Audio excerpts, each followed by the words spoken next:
যেহেতু এখন বাংলাদেশের উপর দিয়ে আমফান যাচ্ছে, তো খুব বেশি পরিমাণে বৃষ্টি হচ্ছে। আমরা যারা চশমা পরে বাইক চালাই তাদের কিন্তু একটা বড় সমস্যা বৃষ্টি আসলে। আমরাও কিন্তু যেতে চাই বাসায়, আমরাও যেতে চাই, আমাদের পরিবারের সাথে ঈদ করতে চাই, কিন্তু পরিস্থিতি এরকম যে আমরা বাসায় গেলাম তাদেরকেও বিপদে ফেললাম।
Hello everyone, welcome to MotoWheels। কেমন আছেন সবাই? আশা করছি সবাই ভালো আছেন। 19শে মে থেকে যেদিন আসলে বাংলাদেশে আমফান আসা শুরু করে, সেদিন থেকে আমি আমার সিচুয়েশনগুলো বলার চেষ্টা করছিলাম। 19 তারিখের লিঙ্কটা আই বাটনে রাখছি, চেক করে নেবেন। আজকে 21 তারিখ, 20 তারিখের ব্লগটা করা হয়নি, সেটার কারণটা এর পরের ফ্রেমে আপনারা জানতে পারবেন। তো পুরো ভিডিওটা দেখুন আর লিঙ্কটাও চেক করে নিন, তাহলে বুঝতে পারবেন যে আসলে এই দুইটা স্টোরি কি হলো। আজকে 20শে মে, এখন বাজে সকাল 9টা। সকালে ঘুম থেকে উঠে দেখলাম যে 10 নম্বর মহাবিপদ সংকেত দেখিয়ে দেওয়া হয়েছে উপকূলীয় অঞ্চলগুলোতে। আর এই মহাবিপদ সংকেতের আওতায় আছে উপকূলীয় 14টি জেলা। সেই অনুযায়ী আজকে সন্ধ্যা নাগাদ ঘূর্ণিঝড় আমফান উপকূলীয় এলাকায় আঘাত হানতে পারে।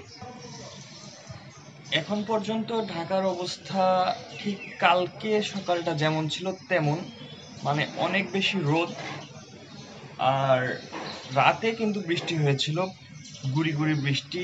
খুব বেশি যদি বৃষ্টি হয়ে থাকে সেহরির পর আমার সেটা জানা নাই, বাট এমনিতে আবহাওয়া এখন পর্যন্ত ভালো, অনেক বেশি রোদ। বর্তমান পরিস্থিতি থেকে একটা জিনিস কিন্তু ধারণা পাওয়া যায়, এই যে এখন যা দেখছি সব প্রাইভেট ভেহিকেল, তার মানে এইখানে যা গণপরিবহনটা অ্যাড হয় সেই সঙ্গে হয়তো বা আরও কিছু প্রাইভেট ভেহিকেলসই অ্যাড হয়। তার মানে ঢাকায় কত বেশি পরিমাণ প্রাইভেট যানবাহন চলাচল করে সেইটা কিন্তু বোঝা যাচ্ছে।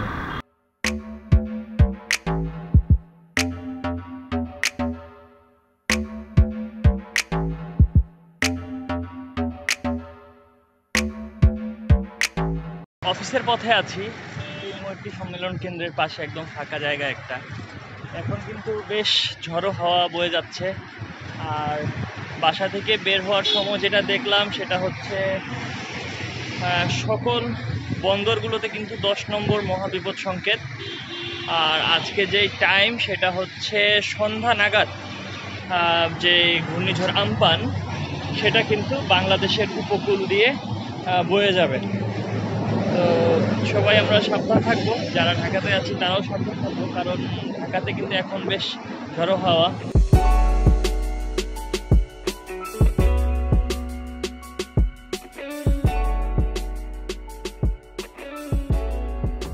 আমরা যারা চশমা পরে বাইক চালাই তাদের কিন্তু একটা বড় সমস্যা বৃষ্টি আসলে, ভাইজারে পানি জমে। আজকে আবার যে অ্যান্টি ফগ পিনলক ভাইজার সেটাও লাগানো নাই, এটা খুলে রেখেছি। তো ভাইজারে পানি জমে, ভাইজার খুলে ফেললে আবার চশমায় পানি জমে, এটা একটা মহা বিপদ।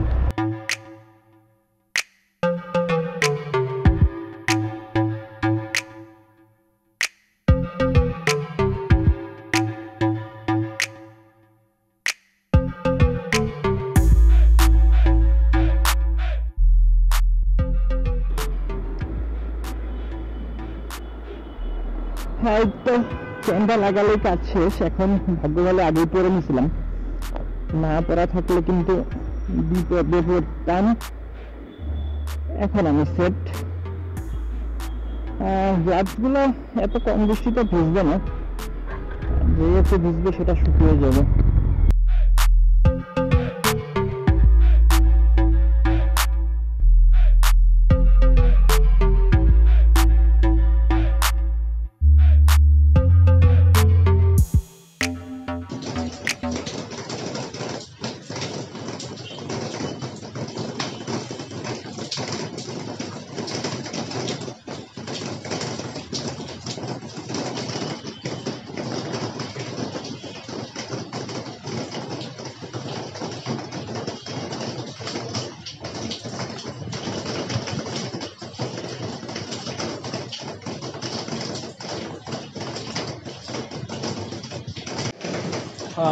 এখন বাজছে বিকাল 5টা, আর বাংলাদেশের উপকূলে আমপান অলরেডি আঘাত হেনে ফেলেছে। খবরে যেটা দেখলাম, বিকাল 4টার কিছু পরে বাংলাদেশ উপকূলবর্তী এলাকায় এটা আঘাত হানে এবং গতিবেগ হচ্ছে 100 থেকে 120-এর আশপাশে, এবং এর প্রভাবে উপকূলের বিভিন্ন অঞ্চল এরই মধ্যে কিন্তু প্লাবিত হয়ে গিয়েছে।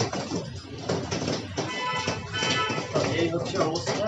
আজকে থেকে আগামী কয়েকটা দিন আমাদের কিন্তু বৃষ্টি, ঝড় এইসবের সাথে কোপ আপ করেই চলতে হবে। সত্যি বলতে যখন একটা নিউজ পাবলিশ করি তখন কিন্তু আবেগ কাজ করে না, তথ্যটাই মুখ্য।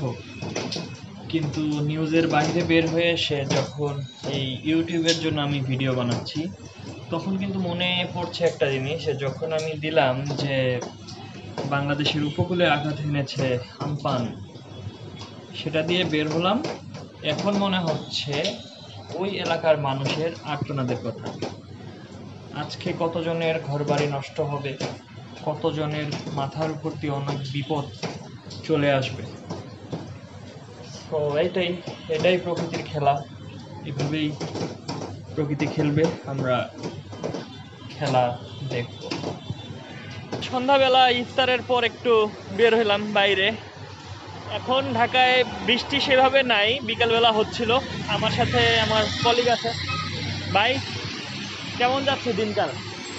এই পরিস্থিতিতে খুব একটা ভালো না, চলছে মোটামুটি। বর্তমান যে আবহাওয়া, এর মধ্যে আমরা দেখলাম যে অনেকেই কিন্তু বাড়ির দিকে যাচ্ছে নানাভাবে। অনেকে পায়ে হেঁটে যাচ্ছেন, বিভিন্ন ছোটোখাটো যানবাহনগুলোতে যাচ্ছেন। ইভেন এই আবহাওয়ার এই খারাপ অবস্থা, ঝড় বাদলের মধ্যে আমরা দেখলাম যে ছোট ছোট নৌকায় করে নদী পার হচ্ছে। টাঙ্গাইল থেকে যারা সেতুর ওপাশে বাসা, তারা সেতুর উপরে তো গাড়ি চলাচল বন্ধ, তো সেক্ষেত্রে তারা নদী দিয়ে পার হচ্ছে। রিসেন্টলি কিছু নৌকাডুবিতে 3 জন মারা গেছে এই গত কয়েকদিন আগে। এত নিউজ, এত কিছু, আমরা এত কষ্ট করে নিউজগুলো দিচ্ছি মানুষের সচেতনতার জন্য, আর মানুষ এরপরও বাসায় গিয়ে ঈদ করতে হবে, বাবা মার সাথে ঈদ করতে হবে, সেই আবেগ আমাদের ভিতরে যে আমরা কেন একা একা ঈদ করবো, বাসায় যদি যেতে পারি।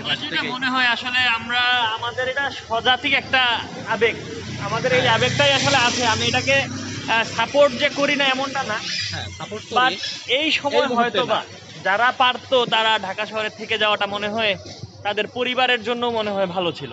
আমরাও কিন্তু যেতে চাই বাসায়, আমরাও যেতে চাই, আমাদের পরিবারের সাথে ঈদ করতে চাই, কিন্তু পরিস্থিতি এরকম যে আমরা বাসায় গেলাম তাদেরকেও বিপদে ফেললাম।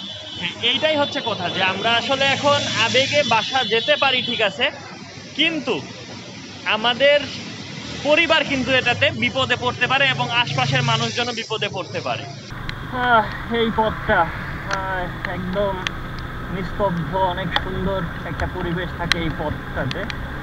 ঠিক গণভবন এবং সংসদ ভবনের মাঝখানের যে রাস্তাটা, চন্দ্রিমা উদ্যানের গা ঘেঁষে যে রাস্তাটা, অসাধারণ সুন্দর লাগে। বিশেষ করে যখন বৃষ্টি পড়ে তখন এই রাস্তাটার সৌন্দর্যটা একটা অন্য লেভেলে চলে যায়। এই সময়টাতে ফাঁকা একটা রাস্তা, বিশেষ করে এই রাস্তাটা সবসময় ফাঁকাই থাকে।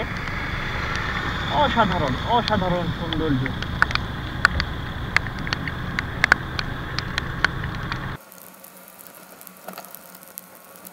বাসায় ফিরলাম অফিস থেকে।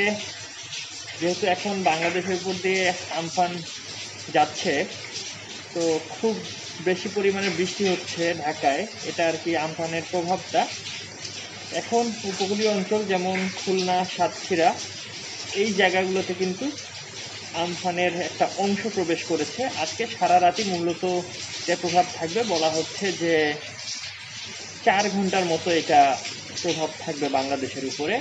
তবে আজকে বৃষ্টি হবে এবং কালকেও হয়তোবা একটা প্রভাব থেকে যাবে।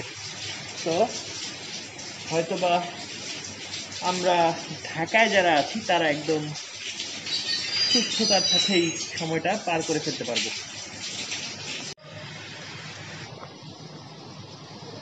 বাইরে অনেক বেশি বৃষ্টি হচ্ছে। অফিস থেকে বাসা ফিরলাম এখন রাত 12টা পার হয়ে গিয়েছে। আবার কালকে সকালে অফিস আছে 7টার সময়। সো এমন একটা অবস্থা যে এই সময় সবাই ঘরে থাকে আর আমাদের অফিস করতে হয়, কাজ করতে হয়। যাই হোক, হোয়াট এভার। যেটা বলতে চাচ্ছি সেটা হচ্ছে যে আজকের এই ব্লগটা ভেবেছিলাম রাতেই এডিট করব, বাট যেটা বললাম যে সকালবেলা অফিস, তার মধ্যে শেরি, আপাতত বৃষ্টি। আর এই পাশে বৃষ্টিটা কিছুটা আমাদের স্বস্তি দিচ্ছে, কিন্তু উপকূলে কিন্তু অবস্থাটা একদম খারাপের দিকেই। যদিও কলকাতায় এই ঝড়ের তাণ্ডবটা একটু বেশি গিয়েছে। বাংলাদেশে এখন পর্যন্ত আশা করা হচ্ছে যে এইটার তাণ্ডবটা একটু কম থাকবে। আমিও সেই প্রত্যাশাই করছি। সকালে দেখা হচ্ছে।